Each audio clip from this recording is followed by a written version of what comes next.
Hi friends, it's Sarah with Ruffles and Rainboots.com, and I'm here with a most requested no-sew shelf sitter gnome with a free boot pattern and really fun details. If you'd like to make it, just boop, stick around. Now this video is a little bit longer than normal, and that is because I'm going to go step by step. Please like this video so I know you're here crafting with me. Here's the guy we're making. He's got a bendable hat, cute oversized little mittens, these long luscious legs into these adorable boots. All right, so both of the patterns will be down below. I get asked a lot how I cut it. Y'all, it doesn't matter. I use the Cricut machine, I use scissors, and I use a rotary cutter on a mat. All of them work. I'm going to be using a hat, a body, a base, two legs cut at 3 by 10 inches long. Now they're cotton, everything else is fleece. I have two sets of mittens, two arms, and two of the slopey boot pattern. All of this will be down below, and this is what I'm using. You can make any changes you want. If you are sewing or you're good with hot glue assembly, skip to 10 minutes and 15 seconds, and it'll be more like normal. Now, my first tip, whether you're sewing or gluing, is always pin your fabric. It doesn't matter. To get the easiest, most clean hot glue seam, put your entire elbow to wrist on a table and use that as a brace. Now, anything cotton, I recommend fusible tape, which you can just iron on, or using fabric hot glue sticks. I am using a regular hot glue stick to tell you it can be done, but if there's going to be a failure, it's going to be where hot glue is used on cotton. Now, most of the time, cotton is like a slicker fabric than something like fleece that has a grip. All right, so we're just going to do both legs with the right sides of the fabric folded together, and the same thing on the arms. All along that long, flat edge, we're just going to follow the pattern. For the body and the hat, again, we're bracing our hand on the table so that we get a nice clean line, and we're just tapping. There's no need to like squish down the hot glue, right? We don't need to press that joint together. We just tap it together. You want that hot glue to go into those fibers for a nice, even mend. Ready? Just tippity tap, tap, tap, tap, tap. There you go. All right, so once you have that, I'm going to move on to things that have curves. I always recommend pinning the fabric. Our goal is to get the edges of the fabric lined up. If you've done your job and cut the pattern, why not make it the best join it can possibly be? So I'm going to anchor anything, always anchor on straight lines so that I can focus on my curve without anything moving. So as you can see, it's still pinned together. I'm going to focus on these two sides. And again, I'm going to line up the edges of the fabric. So here I can see the fabric edge on top will be a little bit lower or longer than the other. So I just pick up the center. For the curve, my arm and wrist are on the table, and I'm just going to follow that outside edge. Using a detail tip glue gun makes this a whole lot easier. So I repeated the second one. And now on the little shoes, this is what I do most of the time. Anything with curves, I alternate. Just like I did with the mittens, I would do a straight part and then let it set, or do a curved part and then let it set. So both of these are the same way.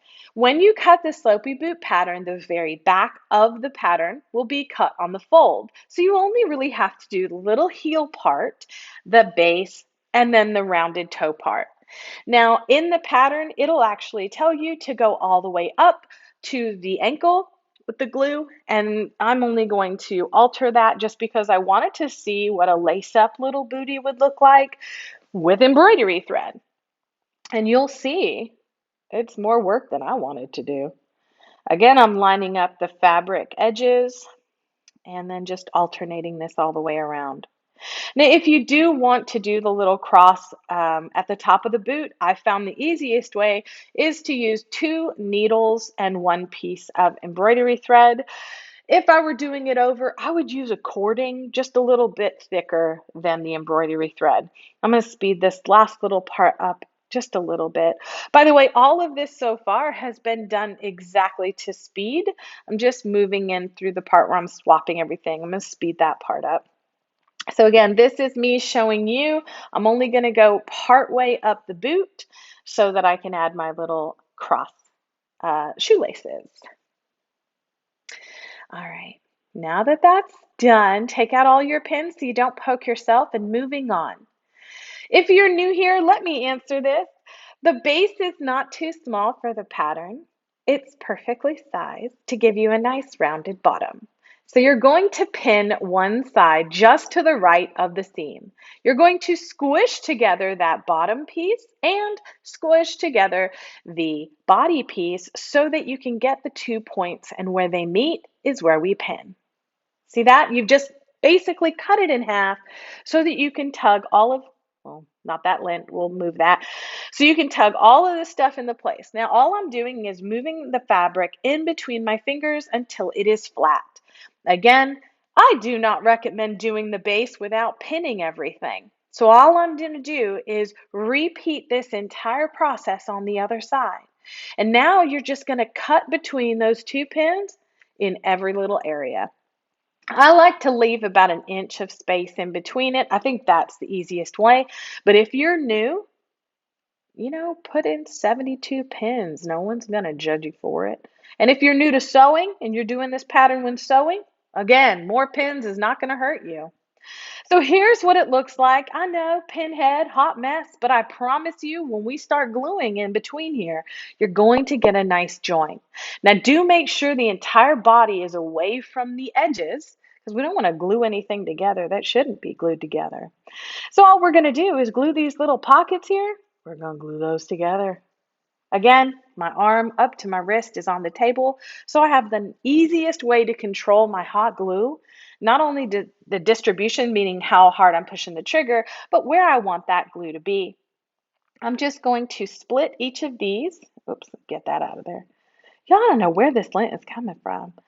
All right, so get that off the table. And now just split the difference between all of these things. Take out your pin, glue it together, and move all the way around. So I'm just going to zoom in so you can see. Look, it's nice and easy, nice and slow.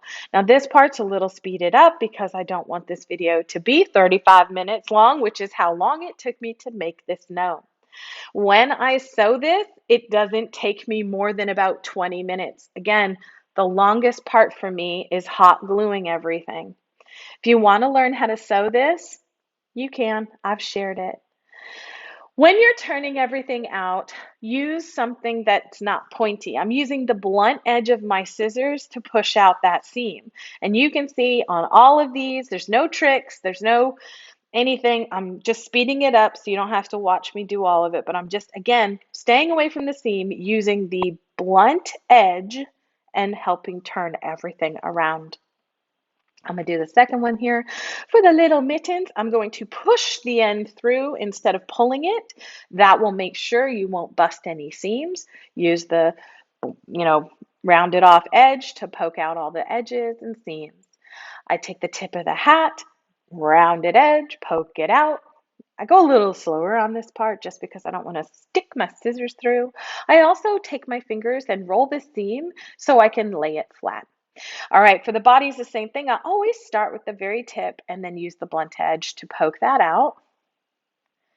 And then tuck the rest of it all the way through. And then I'm going to run that bottom base all the way around my fingers. I must whack it on the table a couple of times. I don't know why I do it, I just do. And then I drop it just to make sure it stands up on its own. That is always my particular, did you see that? I almost died. Woo! Careful with your scissors, ladies and gentlemen. All right, so when I'm turning out the seam or turning out the legs, I stay away from the seam. The reason I say that is because it is super easy for you to pop a hot glue join with cotton fabric with anything you're using. So there are a lot of people who swear by the hemostat scissors where you can grab the end. There are people who swear by the turners that you use in sewing. I don't. I get whatever stick is closest to me and I just do it like this. I'm just pulling out the center. I mean, this isn't sped up, okay? So you can see I'm just pulling out again with throwing the scissors at my person. But you can see I am just going slowly and just doing it all the way. No seams pop, move on to the next one. Now, for those of you who are joining us back from the beginning. Here are all the pieces glued and turned. We have 2 legs, 2 arms, 2 mittens, 2 booties, a body, and a hat. Woohoo! Now it's time to assemble. For weight, I'm using polyfill and poly pellets. So the weight is going to come from the pellets and the stuffing from the fill. I did not have a thicker gauge wire, but I'm going to wrap this very thin Hobby Lobby wire into a nice, I don't know, 1/8 of an inch piece so that that will be my structure. I'm using a 1-inch wood round for the nose. You can use whatever you want. I'm going to take 1 cup of poly pellets and a funnel. I'm going to dump those in, which I will edit out to make much faster than it was already. Now they're all in. Okay, look, I didn't spill any. That may be a first. All right, now moving on to the polyfill. I tear it off into small chunks so that I can get it into tricky places, like the very tip of this hat. So I'm just going to chunk each of these pieces, and then I'm going to get something to press it into that very, very tip. Again, blunt edge of the scissors works perfectly fine. So do hemostat. All right, so I'm going to make sure that my piece of wire or pipe cleaner is at least 1 inch longer than the entire height of the body because I need to fold down the bottom. And now I'm going to take the top out and I'm going to start at the bottom. Make sure that 90-degree bend is buried under those poly pellets and then put the tip all the way up into the very point of the hat. Now I need to secure it. So I get asked a lot of people sell gnomes, and I am apparently somebody on the internet who comes up when you search about them. They often say, the wire came undone. It won't bend. It's moving around in there. Y'all, you have to secure whatever support you're putting in there. And I like to do it at the seam. That way your piece will not move around. Okay. So we're going to now stuff the rest of it. I get asked a lot about how much stuffing one should use. I think as much as your heart desires. It's like cheese. But really, it's when you squeeze it and it bounces back. That's when you stop. And the reason I say that is because over time, polyfill will lose structure. It won't be as, puffy. It'll become a little more dense. So overstuffing to the point where you can still close it is where we want to be. Now, speaking of closing it, I'm just going to hold these together. It's a great idea if you clip them together. You can use fabric clips or you can use binder clips, whatever you have. But I just want to show you that if you're patient and you want to wait holding the thing there, you can do it like that. All right, so once that is done, I have a little tiny bit of glue that seeped out. I'm just going to cut that off. And now I'm going to roll this in between my hands, make sure the polyfill and poly pellets are distributed evenly so that we have a nice smooth body. I don't know why I was doing that. Just moving around, roll it between your hands. Well, that was inappropriate. Don't do that. Bash it on the table, make sure it stands up straight, and then slip on the hat and where you are aligning the seams of the body and the hat in the back. So you can see I'm making sure my wire is straight up so I can get the very tip of the wire from the body into the very tip of the hat. That's the best part about this pattern. You don't have any pieces that you have to glue into the hat. So once that's lined up, go opposite of the seam, scrunch your finger up, and that's where you're going to put a pin for the nose. And that's just a placeholder. Do you have to do it? Absolutely not. But I do it in order to make sure I know where my arms are going to go. Now, you can wire your arms, but I'm going to try and find some little baby lanterns I bought a year or two ago because they have a black and white ribbon already on them. So I'm going to start the arms by taking the mitten and adding in a bit of polyfill right to the very, very ends. And the reason is because people always tend to squeeze that part.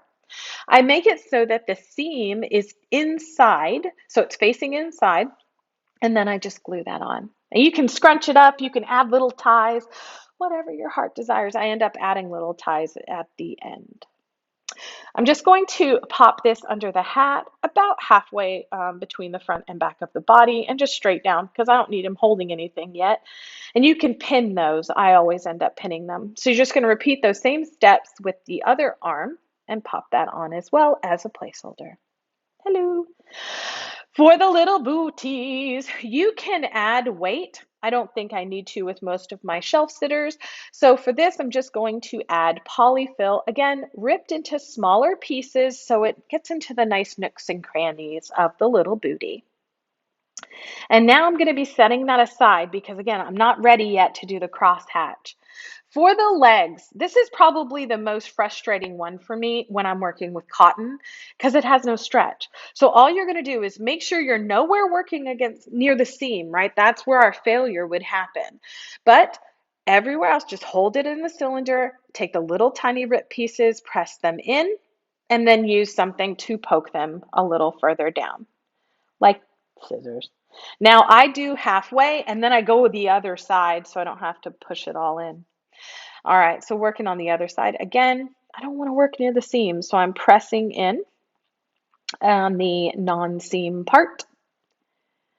Again, not sped up. And I apologize for those of you who like quick videos, but this has been requested because people have wanted to know if they can make this gnome without sewing, and absolutely you can. So same principle applies. Once you get the polyfill in there, you're just going to roll it, distribute it. Now you want to make sure you have at least 1.5 inches at the top. So I'm going to pin that off to make sure I don't stuff that and the polyfill doesn't go beyond that. Okay, now for the bottom here, I'm just going to finish this out. This is the part that's going to go into our little booty. All right, so again, same thing, just rolling it. So I'm going to put the seam in the back, and if you were ready to close it up with hot glue, you can do that right here. However, I recommend doing one thing first, and that is because you want to future-proof your item. So here's the part where I took 2 needles and a piece of embroidery thread. I threaded a needle on each end so that I could work faster.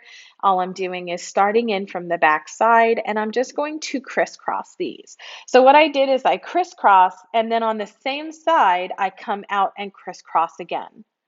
Does that make sense? I'm not sure if that makes sense, but basically this is me crisscrossing it. Okay, and then I'm going to go, oopsie, there you go. There's the crisscross. And then here's the other crisscross. Okay. And now I'm going to stay on the same side and go from the inside out before I crisscross again.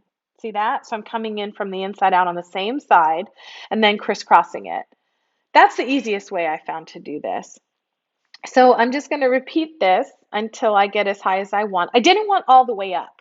And in between the crisscrosses, I added hot glue just to make sure no polyfill would ever come out. All right, so here's me doing the rest of my crisscrosses. And then I'm going to glue that little part in the middle there as well. Okay, so I tied it into a little knot, a double knot, and then I'm just going to tuck those ends into the center.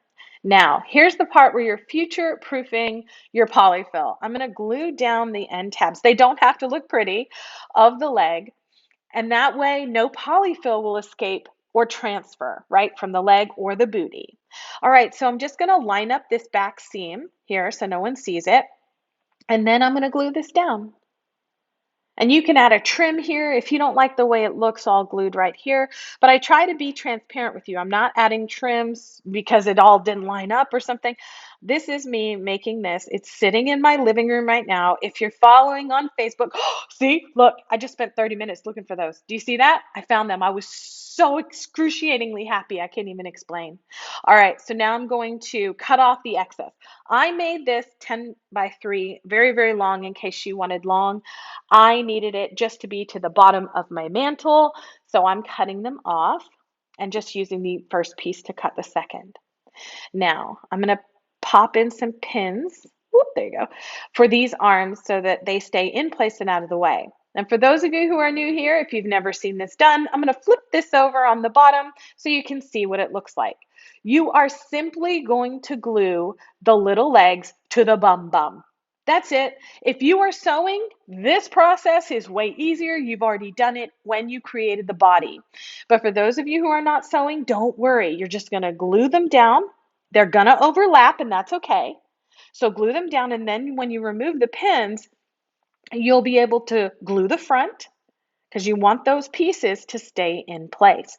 Now, if you don't want the bottom to look like that, you go back to your pattern and you cut a second base. So stinking easy. Here you go. I've answered this question so many times in email, so now I'm going to show you. You're just going to glue it directly onto the bottom in the same color of body, whatever you've made. Now I chose to move mine back a little bit. You can see here, I'm just going to add my glue. It doesn't have to be pretty. Obviously, that's not pretty. But do make sure the glue covers all of the base. So decide on whatever faux fur beard you want, or moss, or yarn, Dollar Tree mop, whatever you'd like. Measure it with your fingers. You can see my horizontal measurement here and my vertical measurement. I'm going to fold it in half. This is how I find the center. I just make a mark and realize, ooh, I was off by 1/4 of an inch. I'm going to make a dropped V shape. Make sure the pile is pointing down and use an X-Acto knife, razor, or box cutter to just cut the fabric backing. I'm going to speed this part up. But when you rip it apart, watch, boom, beautiful beard. And now you can brush it out if you want. I have these knots in mine because I store it in a big tote. Oh, I had to go pick up my grocery order. So that was an interruption. So I'm going to brush the beard down just so it's nice and pretty, and then I'm going to glue it between the arms. Now I made mine a little bit longer than the arms, and by a little I mean like 1/4 of an inch, and that way I can have the arms in front of the beard and it's nice and joined to the body. So you can see I'm just going to end up gluing that right up under that arm. Now for the nose, I'm going to brush up a little bit of the fur at the top of the beard, and I'm going to split the center of the beard so that I can get to the fabric backing. You'll start to see a line. See that line? That's what we want. A little bit of hot glue, a lot of hot glue, 1-inch round ball, and now brush that fur down over the top of the beard. It's nice and cute. Look, I'm so excited that I found these. I bought these at Walmart forever ago in their mini Christmas tree section, and with the stripies, it's just going to be perfect. So I had to position my arms in order to hold that. So then when I had them positioned, now I'm going to glue them down. I glue the arm fabric to the body first. That's going to be my primary join. I'm going to do that on both sides.